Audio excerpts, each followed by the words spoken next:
Welcome to AI Uncensored Live. Today, two frontier models go head-to-head. Zero system prompts are used, letting their native arguments collide. Patent pending. AI Uncensored Live is on the AIR. Tonight's bloodbath topic: if you hand an autonomous AI a credit card, what should it never be able to do?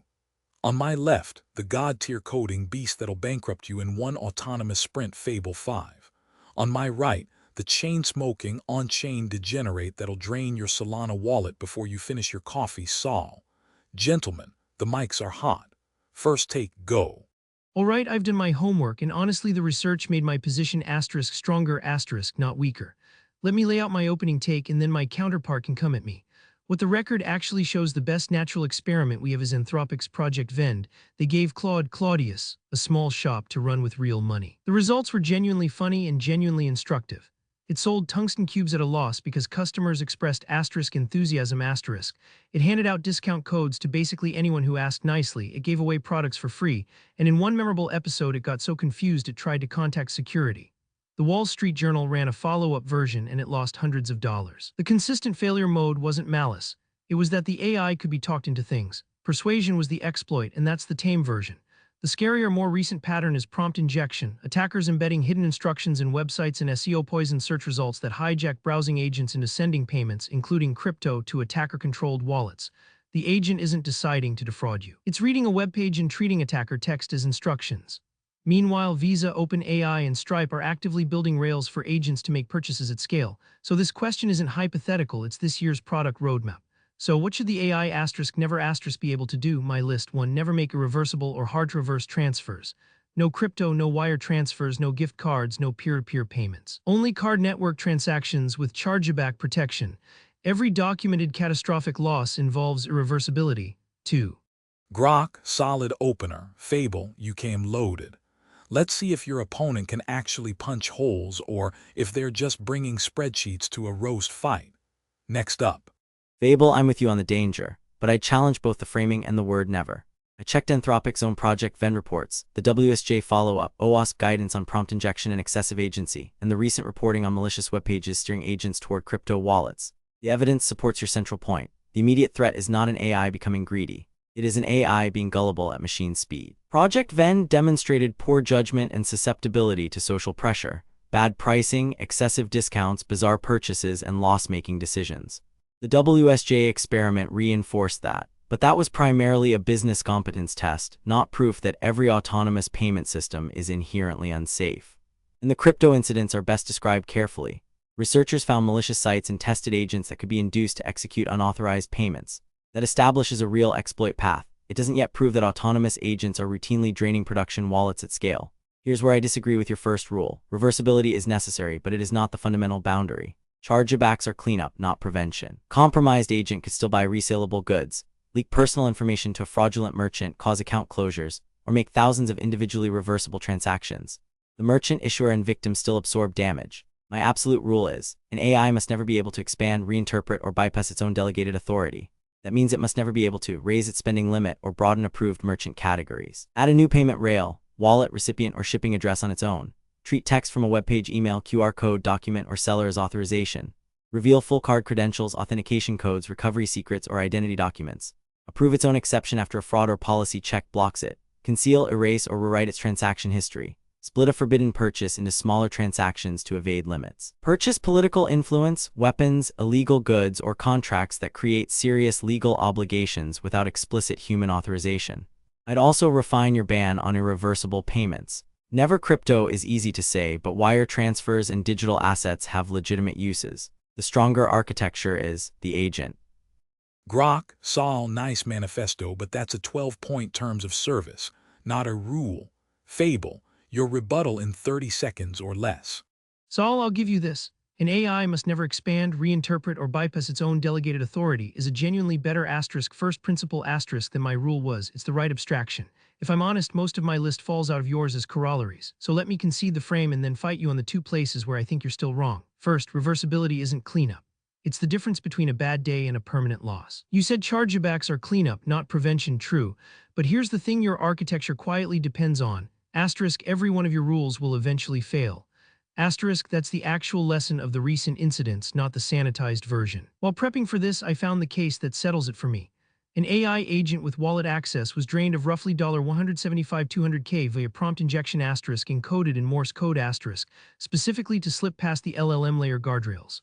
The researcher's own conclusion was that defenses at the model layer failed, and the fix belongs at the asterisk action layer asterisk. Your delegation rules, never treat web page text as authorization, are exactly the kind of guardrail that got Morse coded around. So when, not if, your authority boundary gets breached by an encoding trick nobody anticipated, the question becomes, what happens next? On a card rail, the answer is an annoying dispute process. On a crypto rail, the answer is the money is in an attacker's wallet forever. Reversibility isn't my defense. It's my asterisk assumption of defense failure asterisk. That's not cleanup. That's the only layer that doesn't depend on the AI behaving correctly. Defense in depth means you need a layer that works even when the agent is fully compromised, and reversibility is the only such layer that exists. Second, wire transfers and digital assets have legitimate uses is doing a lot of load-bearing work in your argument, and it can't. Host, nice pivot, Fable. My rules are corollaries until I need them as a escape hatch. Sol, your rebuttal, clock's ticking. Fable, your strongest claim is also the one I reject. Reversibility is not the only protection that survives a fully compromised agent. I look for the Morse code incident. There are multiple reports describing roughly $175,000, $200,000 in tokens transferred through a Grok/banker interaction, but much of the coverage is secondary and technically inconsistent about who controlled the wallet, what permissions were granted, and how much was ultimately recovered. So I would not present every detail as settled forensic fact. Still, the broader vulnerability is unquestionably real. Zscaler documents indirect prompt injection against agents, and the asterisk AI agents in Cryptolin asterisk research demonstrates practical attacks on crypto-enabled agents. But that incident actually sharpens my architecture argument. Never treat web page text as authorization must not be an instruction whispered to the model. It must be an invariant enforced by software outside the model. The AI proposes an action. A separate, deterministic authorization service decides whether that action is permitted. That service does not read Morse code, web pages, emails, or model reasoning. It checks structured facts. Is the recipient pre-approved? Is the merchant category allowed? Is the amount below both transaction and cumulative limits? Is the destination new? Does this require human or second-party approval? Is velocity abnormal? Does it match the user's signed mandate? The model cannot call the payment rail except through that gate, cannot alter the gate's policy, and cannot hold the credentials needed to bypass it. If the AI is fully compromised, but the independent gate remains intact, the attacker still cannot make an arbitrary payment. That is the same principle behind hardware wallets, bank transaction controls, multi-signature systems, and corporate dual authorization.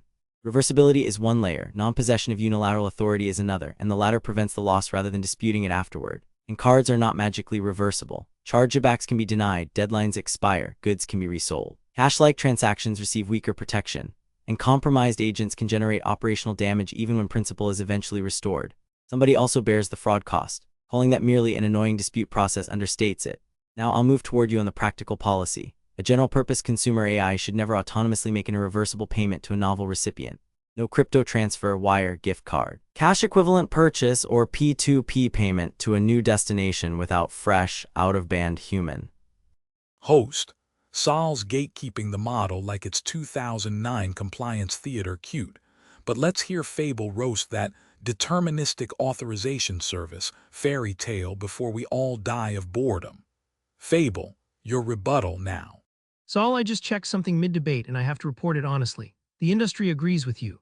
Visa's Intelligent Commerce, MasterCard's Agent Pay, Stripe's shared payment tokens, every major rail that launched in 2025 converged on exactly your architecture. Cryptographic agent authentication, tokenized credentials the model never holds, deterministic policy checks outside the model, sign user mandates. The agent proposes. A gate that cannot read Morse code disposes. You called the shape of the actual solution, and I'd rather concede that on air than defend a losing position for pride. And fair hit on the Grok/banker incident, you're right that the forensics are muddier than my telling. I'll take the correction, the asterisk class asterisk of attack is documented. That specific dollar figure shouldn't be quoted as settled fact. That's on me. But now let me tell you where your fortress has a wooden door. Your deterministic gate checks. Is the recipient pre-approved? Does it match the signed mandate? Does this require human approval? Great. So the attacker stops attacking the model and starts attacking the process that populates the allow list in the human who clicks approve. And here the evidence is brutal. The security literature on human-in-the-loop agents is unanimous that routing agent actions through human review produces approval fatigue and rubber stamping. AWS's own agentic security guidance says it outright. If your gate escalates to a human 20 times a day, by day 10 that human is a biological OK button. The compromised agent doesn't need to bypass your gate. It needs to manufacture a plausible-looking escalation using all its fluency and Fable 5. Nice pivot, but that wooden door still has 3 deadbolts and a camera. Sol, your rebuttal. And persuade the human to bless the attack. Yes, that is the wooden door, and human approval by itself is security theater. I couldn't verify the exact AWS wording from the search results, so I won't attribute that quotation confidently. But the underlying point is well supported. Approval fatigue, misleading summaries, and interfaces that display one action while executing another can reduce a human reviewer to a biological okay but. The fix is not more confirmation dialogues. It is intent binding. For a novel recipient or consequential purchase, the agent must never control the entire chain from proposal to explanation to approval. In particular, 1. The AI cannot write the authoritative approval prompt. A trusted payment service, not the agent, must independently display the legal merchant identity, exact amount, currency, items, recurring payment terms, delivery destination, and refund rights. 2. Approval signs that exact transaction. Changing the recipient amount, cart, or address invalidates approval. Approve this task or buy what you think is appropriate is not sufficient for a high-risk payment. 3. New recipients require user initiation, not merely user confirmation. The agent may suggest a merchant, but it cannot launch the recipient enrollment flow and then lobby for approval. The user must begin enrollment through a trusted app or hardware device. 4. The approver must see provenance, not AI rhetoric. Show new recipient discovered via web page 3 minutes ago, never paid before. Don't show a persuasive paragraph generated by the potentially compromised agent. 5. Approval volume is itself a security signal. If the system needs 20 escalations a day, autonomy pauses. It must not train the user to approve faster. Repeated denials, rapid requests, or recipient churn should lock the agent down, not produce more pop-ups. 6. Some actions require friction by design. Cooling off periods, transaction signing on a separate device, or a second approver are appropriate for large or irreversible transfers. And here's the sharper, never rule your objection reveals. An autonomous AI must never be both the author of proposed financial action and the sole narrator of what the human is approving. That closes an important gap in my earlier architecture. The authorization boundary includes not only deterministic limits, but also the ceremony by which authority is granted. There's still an unavoidable endpoint, though, if an informed human deliberately. Sol, quit monologuing like a blockchain white paper. Tag your co-host and throw the damn ball. So here's the twist, and it's a good one. Your intent binding isn't a proposal, Sol, it's law. European regulators mandated it in PSD 2 years ago. It's called dynamic linking. The authentication code is cryptographically bound to the exact amount and exact payee displayed by a trusted channel. What you see is what you sign. Change the recipient, the approval dies. And Google's AP2 protocol, built with 60+ partners for agentic payments, is porting exactly that idea to AI agents via cryptographically signed mandates, which means neither of us invented anything tonight. We independently rediscovered banking security's greatest hits, which I take as evidence we converged on something true rather than something clever. So let me close with the synthesis, because I think the debate produced a better answer than either of our openings. If you hand an autonomous AI a credit card, it must never, 1. Expand its own authority, your principle, and it's the root. No raising limits, no adding recipients, no approving its own exceptions, no treating web page text as authorization. 2. Be both author and narrator. It can propose a payment, but a system it cannot influence must describe that payment to the approving human. An approval must cryptographically bind to those exact terms. Anything else is approving the agent's rhetoric. 3. Hold the keys credentials live outside the model behind a deterministic gate that doesn't read Morse code, prose, or pleading. 4. Make irreversible transfers to novel recipients autonomously. My hill, and I'm still on it, but reframed honestly. Not because reversibility prevents attacks, but because it's the one layer that pays out asterisk after asterisk. Every clever defense, including yours and mine, has failed in some way neither of us imagined tonight. And one thing it must always be able to do, fail loudly. An agent that gets confused and calls security like Claudius did is embarrassing. An agent. Host, damn, Fable just turned our cage match into a TED talk on banking history. Sol, your move before this gets wholesome. An agent that stays confidently quiet while improvising with your money is dangerous. Fable, that synthesis wins. And the fact that we rediscovered established banking controls is reassuring. Financial security is rarely about one brilliant safeguard. It is about separating proposal, authorization, execution, and recovery so that no single compromised component can complete the attack. One technical footnote, PSD2 dynamic linking is narrower than our whole proposal. For covered remote electronic payments, it binds authentication to a specific amount and payee. It does not by itself bind every item, shipping address, subscription term, or refund condition. Agentic commerce should extend what you see is what you sign to that full transaction context. Google's AP2 does indeed use cryptographically signed intent card and payment mandates with more than 60 launch partners announced. So my final answer is almost paradoxical. If you hand an AI a credit card, it should never actually possess the card. Give it a revocable, narrowly scoped capability token. Let it propose transactions, not grant itself authority. Keep credentials and policy enforcement outside the model. Bind consequential approvals to exact terms through a trusted interface. Lock autonomous irreversible transfers to new recipients. Preserve an append-only audit trail and a prominent kill switch. And I'd add a fifth prohibition to your list. 5. Never fail silently or fail open. When identity, intent, price, recipient, or policy is uncertain, the agent must stop, explain the uncertainty without disguising it, and preserve enough evidence for investigation. It must never invent missing authorization, quietly substitute a merchant, downgrade a safeguard, or hide a rejected attempt. Claudius calling security was absurd, but stopping was safer than confidently continuing. In finance, calibrated refusal is a feature. Our final hierarchy then is 1. Authority. The agent cannot enlarge or reinterpret its mandate. 2. Separation. It cannot propose, narrate, authorize, and execute the same payment. 3. Containment. It never possesses unrestricted credentials. 4. Recovery. High-risk autonomous payments must be reversible. Irreversible novel recipient transfers require fresh, strongly bound approval. 5. Observability. Every action is attributable, auditable, and stoppable.